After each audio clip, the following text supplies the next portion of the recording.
and welcome to the Morgan Library. My name is Miss Lindsay, and welcome to Teen Talk Tuesday. And today's Teen Talk Tuesday will be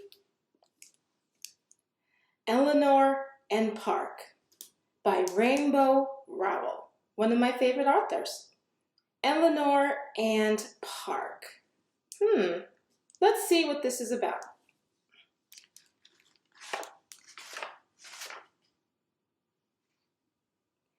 He'd stopped trying to bring her back.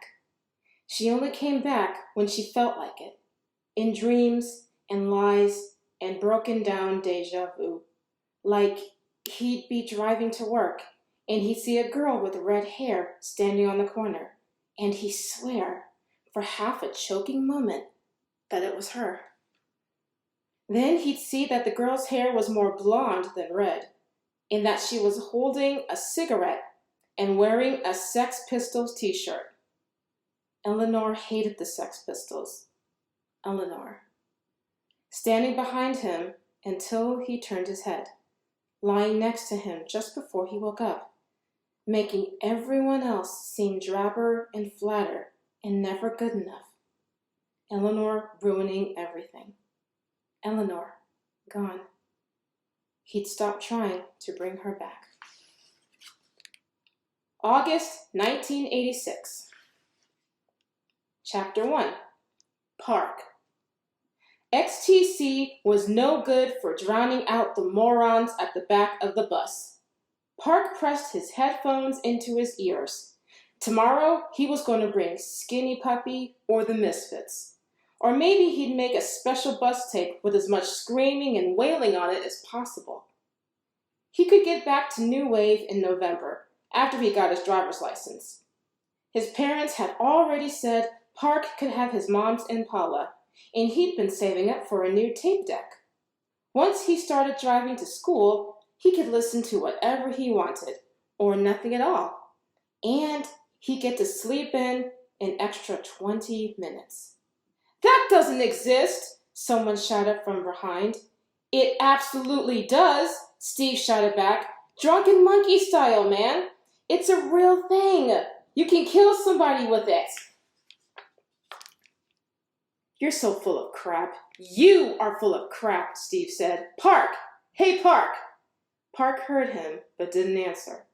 Sometimes, if you ignore Steve for a minute, he'd move on to someone else, knowing that was 80% of surviving with Steve as your neighbor. The other 20% was just keeping your head down, which Park had momentarily forgotten. A ball of paper hit him in the back of the head. "Those were my human growth and development notes, you idiot," Tina said. "I'm sorry, baby," Steve said. "I'll teach you all about human growth and development. What do you need to know?" "Teach her drunken monkey style," somebody said. "Park!" Steve shouted. Park pulled down his headphones and turned to the back of the bus. Steve was holding court in the last seat. Even sitting, his head practically touched the roof. Steve always looked like he was surrounded by doll furniture. He looked like a grown man since the 7th grade, and that was before he grew a full beard. Slightly before. Sometimes Park wondered if Steve was with Tina because she made him look even more like a monster. Most of the girls from the flats were small, but Tina couldn't be 5 feet, massive hair included. Once, back in middle school, some guy had tried to give Steve crap about how he'd better not get Tina pregnant, because if he did, his giant babies would kill her. "They'd burst out of her stomach like an alien's," the guy said. Steve broke his little finger on the guy's face.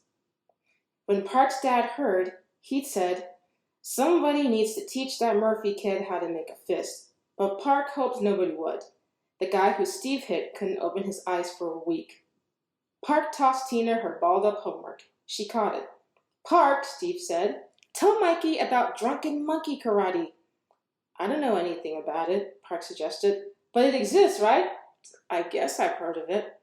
"There," Steve said. He looked for something to throw at Mikey, but he couldn't find anything.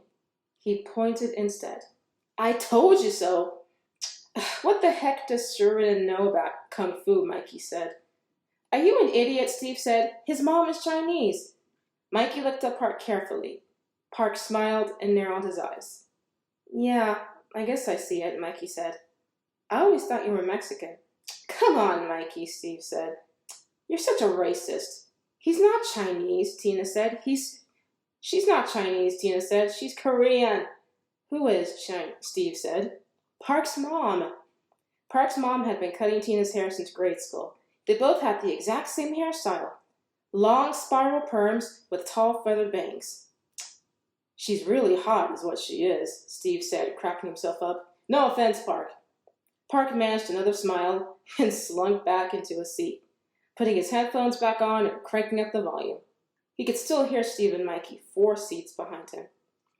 But what the heck is the point, Mikey said. Dude, would you want to fight a drunk monkey? They're huge, like every which way but loose, man. Imagine him losing it all over you. Park noticed the new girl at about the same time everybody else did. She was standing at the front of the bus, next to the first available seat. There was a kid sitting there by himself, a freshman. He put his bag down on the seat beside him, and then looked the other way.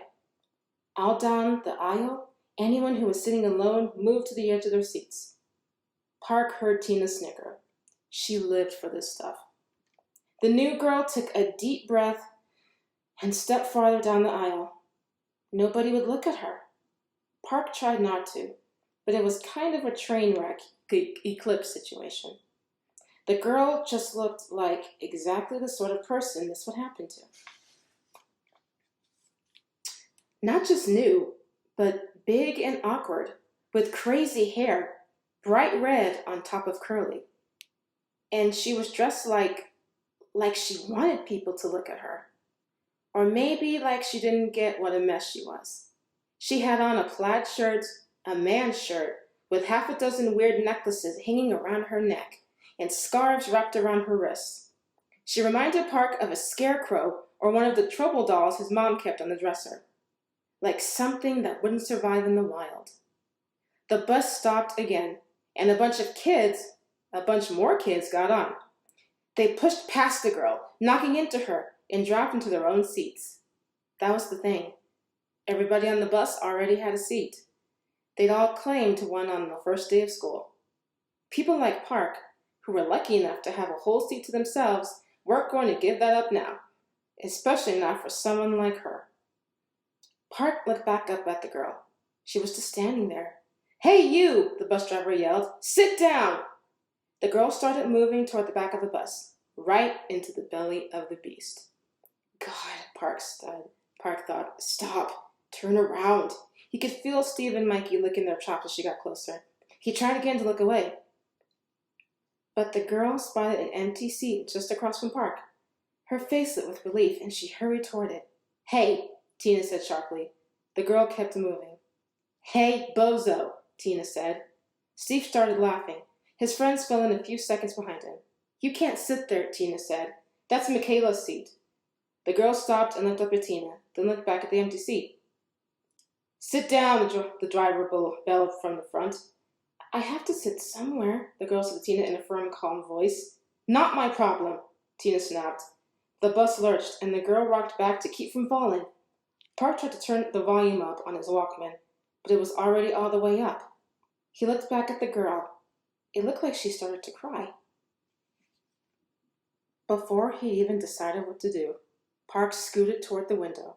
"Sit down," he said. It came out angrily. The girl turned to him, like she couldn't tell whether it was another jerk or what.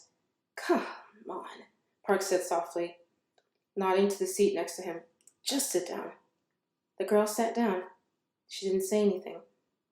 Thank God. She didn't thank him. And she left 6 inches of space on the seat beneath them. Park turned toward the plexiglass window and waited for a world of suck to hit the fan. And that was Eleanor and Park, Chapter 1. Now, if you're going to read this, I got to give you a heads up. There's a bit of language, but I think you'll like it.